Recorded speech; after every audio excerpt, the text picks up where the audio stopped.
went to another event and Peta Murphy was there. So if anyone hasn't heard of Peta Murphy, she was an amazing MP. She was the MP for Dunkley. She unfortunately passed away, I think, 2 years ago now. I remember when I was in Parliament and they gave the testimony. Yeah. She passed from cancer. And she, if you have heard of her, you would have heard of her. She was the one that put in the gambling inquiry to say no more gambling ads, among many other things. So very respected, a woman with incredible integrity, really just showed me what it could look like to be an amazing local MP and someone who really fights and stands for what she believes in. Like it was very integral. So she said, she was on the other side of the room and she was like, oh, if anyone's interested in like volunteering or interning in my office when I'm up during sitting weeks, like just let me know. And you wouldn't believe how quickly I rounded that room. So I started volunteering in her office. So whenever she would come up for a sitting week, I would go into her office and then just try and help out as much as I could. And for instance, opportunities like that were in her office specifically. Sometimes they would be like, oh, we've got a short speech coming up. Do you have any ideas of what you might want it to be on? And I would be like, climate change.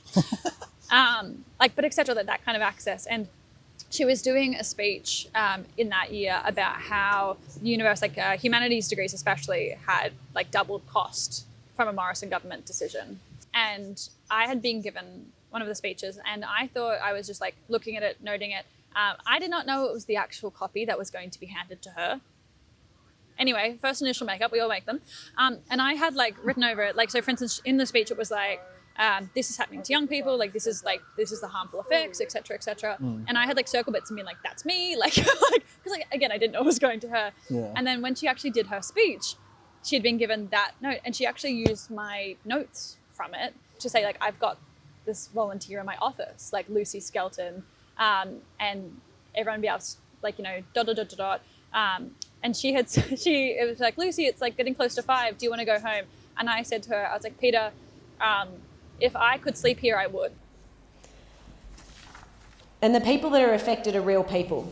So before I conclude my remarks, I just want to give this example. I have this truly amazing young woman volunteering in my office at the moment in Parliament House, Lucy Skelton, who's a first-year student at ANU studying public policy and other things, and told me today that if she could basically live in Parliament House, she would, because it's so exciting for her to be here and to be part of all of this.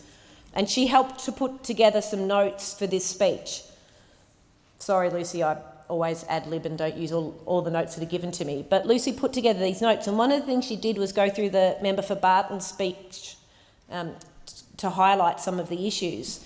And I think she accidentally, in the papers she gave me part of what she'd marked up.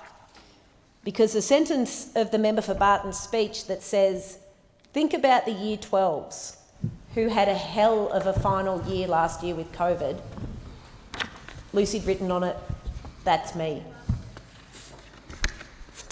You know, that one sentence resonated with her so much, she wrote on it, that's me. And she's lucky enough, she's at university, she's doing all she can to live her dream. I want everyone to have Lucy's opportunities. I want everyone in my electorate to be able to dream Lucy's dreams and be able to come here to Parliament and sleep here if they could, as Lucy puts it. Her and her office were just transformative, and I would not be where I am without them. Very, very easy. Yeah. Yeah.